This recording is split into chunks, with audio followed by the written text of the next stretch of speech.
হাজার হাজার মানুষের সামনে অন্য কেউ নিজের মাথায় টুপি পরিয়ে দেওয়া একজন প্রধানমন্ত্রীর জন্য অবশ্যই বিব্রতকর। আব্দুল মালেক হাফিজাহুল্লাহ গতকাল জাতীয় ঈদগাহে যেটা করেছেন সেটা সত্যিই অনেক দৃষ্টিকটু। আর প্রধানমন্ত্রীকেও গতকাল ঈদের নামাজে টুপি পরে আসা উচিত ছিল, কারণ টুপিকে নিয়ে দীর্ঘদিন ধরে নাটক সিনেমায় ট্রোল করা হয়েছে। ইসলামী রাজনৈতিক দলগুলোর নেতাদের টুপি পরা ছবিতে ঘৃণা প্রকাশ করা হয়েছে, তাদের প্রতীকী এবং সরাসরি ফাঁসিও দেওয়া হয়েছে। আমরা টুপির গুরুত্ব না বুঝলেও আমাদের শত্রুরা ঠিকই বুঝে।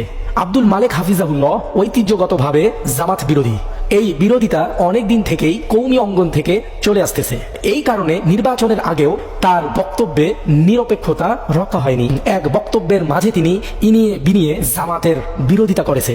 এতে এই বৃহত্তর জনগোষ্ঠী মনে কষ্ট পাওয়াও যৌক্তিক।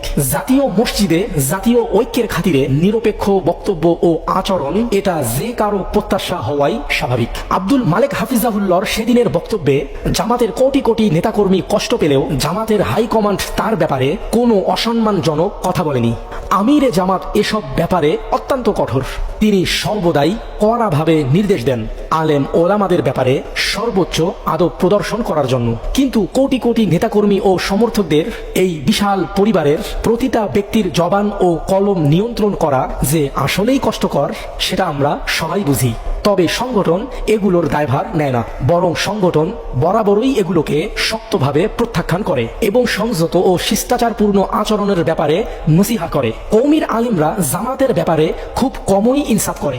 জামাতের বিরোধিতা না করলে মনে হয় তাদের পেটের ভাত হজম হয় না। তবে জামাতের হাইকমান্ড কওমি আলেমদের ব্যাপারে যথেষ্ট ইনসাফ রক্ষা করার চেষ্টা করে।